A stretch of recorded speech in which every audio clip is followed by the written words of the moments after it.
খুবই সাবধানে উল্টিয়ে দিতে হবে। একটার সাথে একটা লেগে যেতে পারে, এটা আলাদা করে নিবেন, নিয়ে তারপরে উল্টিয়ে দিবেন একটা একটা করে। যেহেতু ঢেঁড়সটা সিদ্ধ করা আছে, এত বেশিক্ষণ তেলে ভাজার দরকার নাই।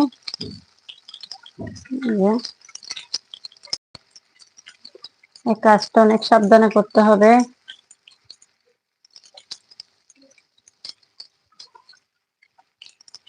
এই রেসিপিটি বাসায় একবার হলো আপনারা ট্রাই করবেন প্লিজ। এটা একটা অনুরোধ থাকলো আপনাদের কাছে। এটা আমার হাজবেন্ডের রেসিপি, কালকে রাত্রে আমাকে বানিয়ে খাওয়াইছে, কিন্তু এত স্বাদ হয়, সাদা ভাতের সাথে খেতে এত মজা লাগে, এটা বলার মতো না। আপনারা বাসায় ট্রাই করবেন একবার হলো। ভেন্ডি দিয়ে ডিম এভাবে রান্না করবেন, ভাজি করবেন, দেখবেন অনেক স্বাদ পাবেন।